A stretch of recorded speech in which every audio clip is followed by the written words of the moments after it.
Yass, Queen Slay. Girl power films have PMS.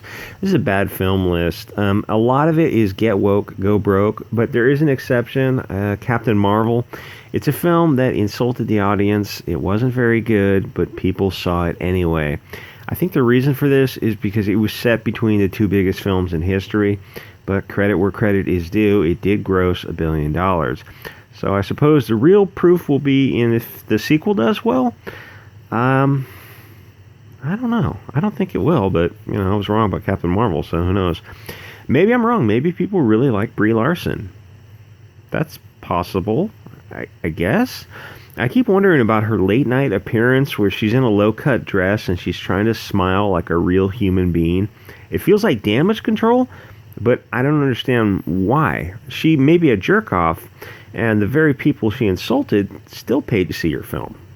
Feels like some sort of abusive relationship where the fanboys are so desperate for entertainment that they'll support someone who actually hates them. I don't understand it. Let's just say I didn't pay to see Captain Marvel, and I had to force myself to watch it. Brie Larson had zero charm in that movie. Now, some of the other films are following the get woke, go broke philosophy, but really Captain Marvel didn't get woke. The comic character was a chick, and so was the film character. The comic doesn't sell because it got super woke, but the film itself wasn't woke. It was just really boring with a stupid lead actor, or maybe two stupid lead actors. I wonder what the future holds for superhero films in general. I can only hope that Iron Man is rebooted with Riri Williams. I am sure it will do well. Black Panther made $1 billion. I'm sure Ironheart can beat that. Black Panther 2 will probably make $2 billion. Deadpool will do well, and so will John Wick, but the X-Men and Avengers are kind of a question mark right now. Okay, Hellboy didn't do that well. Well, you didn't have the main actor, Perlman, who's a total jagoff, and you didn't have the director, so what do you expect? And Hellboy wasn't exactly, it was just kind of, Hellboy was kind of a superhero movies, when superhero movies were still kind of finding their footing. They weren't, back in the day of Blade, like when Blade came out, everyone thought Blade was so good, and it was very, very good for the time. All three Blades were fun, but they were good for the time. If you watch Blade now, you look at the fight scenes, they're bizarrely bad. All of it is bad, but you had two really, really good actors in Blade. Wesley Snipes, is it Wesley Snipes? And that other guy, I forget the other guy's name. And they were excellent. Hell, I should bring back that guy. I know he was like in his 50s. I don't care. It's better to have an old actor with personality than a young actor with no personality, as in the case of Solo. Charlie's Angels. Okay, this is peak wokeness. Charlie's Angels, it was intended to start a new franchise. So that means they were hoping for part 2 and part 3, like the ones that happened in 2000. That seems unlikely now after a less than stellar box office. It's ironic because Elizabeth Banks, who is so far up her own ass, she's coming out her own mouth. She stated Charlie's Angels could be a failure because men wouldn't want to see an action movie starring... Well, okay, yeah, men are half your potential audience, but why didn't women go see the movie? You gonna have anything to say about why women didn't support your movie? Because they saw the movie sucked and they didn't want to see it. She essentially told men the movie was not made for them. That brilliant move resulted in men avoiding the film. Well, yeah, except everyone avoided the film. To open to $8 million, that's not very good. That's got to be like a record. Banks, of course, blamed this on men being sexist towards the movie they were told not to watch. It's probably obvious to everyone but Banks that she shouldn't have touched the franchise. It worked in 2000. Why did it work in 2000? Oh, because you had 3 beautiful women with personality. You had a fun script, and you had Cameron Diaz dancing around in her Spider-Man underwear. You have 3 skinny lesbians here. 3 skinny lesbians don't sell movies. Even other lesbians, I guess, didn't see the film. Anyway, she has, of course, failed upwards because she's going to go direct Invisible Women. Good luck with that.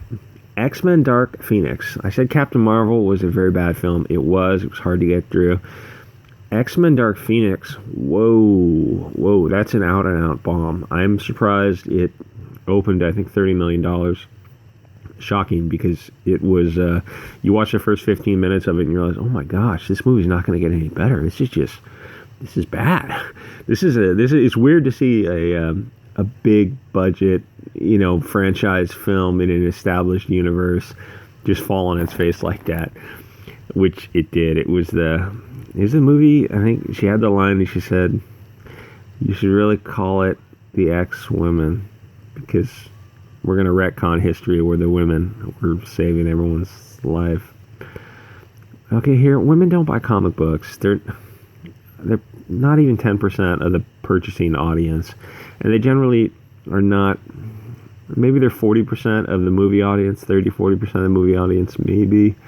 But the aftermarket audience, DVDs and downloads, I don't think they're big. I don't think in the aftermarket, I don't think they're, it's probably more like 75% men who are fans of the comics anyway.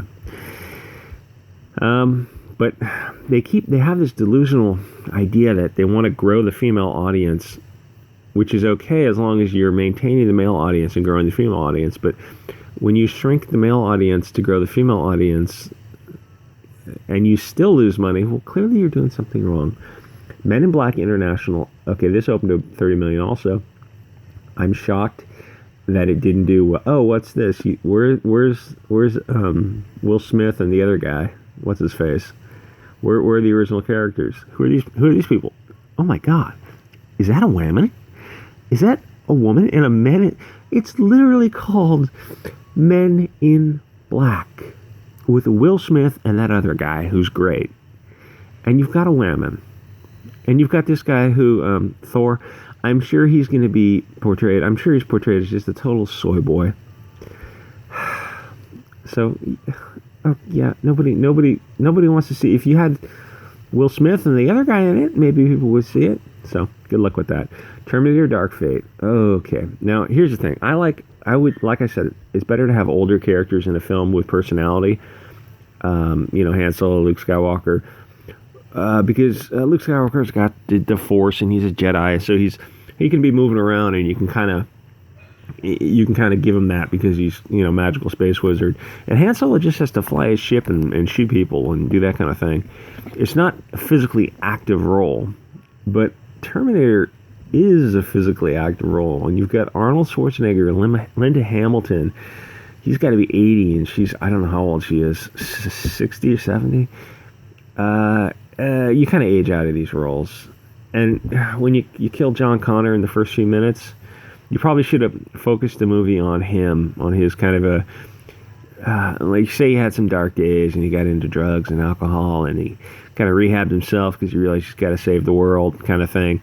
Maybe we focused on him instead of focused on, they had some skinny looking androgynous chick who was the new, she was, I don't know, 6 feet tall and probably about 150 pounds, very, very thin.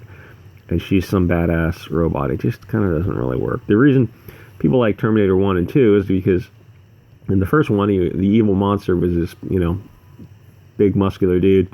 And in the second one, he turns it around and kind of flips the script a little bit, but it's a very physically imposing character. And you can't do that with a skinny little woman. Anyway, the single best and worst film of 2019. Okay, The Rise of Skywalker. I wouldn't say it's the best. It's terrible from a story cohesion standpoint on almost every level. Here's the thing. If you watch Rise of Skywalker once, and you're eating popcorn and drinking soda and you're with your friends, and you're not really thinking too much about it, and you don't think about the 6 films that came before it, it's a fun movie, a lot of explosions, and you've got fun actors who are really trying their best to sell you this film. As soon as you leave the theater and you start to think, oh wait, there were 6 movies that came before it. Wasn't Anakin Skywalker? Wasn't he the chosen one to destroy the Sith, bring balance to the Force, something like that? Wait. In Return of the Jedi, didn't Luke Skywalker and Vader? Didn't Luke Skywalker? Oh wait. Didn't Luke Skywalker save Vader turn him from the dark side back to the light side? And didn't Vader and Luke team up to kill Emperor Palpatine by throwing him in the core reactor? And then Lando blew up the Death Star, like blew it to atoms. So wasn't there like these 6 movies that built up to this scene of, ending the Sith? So didn't the Disney trilogy kind of undo all that, especially the last one? Yeah, it did. So it'll still make. The first one did $2 billion. Force Awakens did $2 billion. The Last Jedi, I think, did 1.2 or 3 billion. This one, I think it's headed for 1.5 billion. So it'll make a profit of, I don't know, $500 million in profit, which is good. But it's Star Wars. It should be a $4 billion film. And it's not. It's not. Why didn't it do well in China? Well, you got Finn and Rose Tico in the trilogy, and the Chinese are not into Finn or Rose Tico.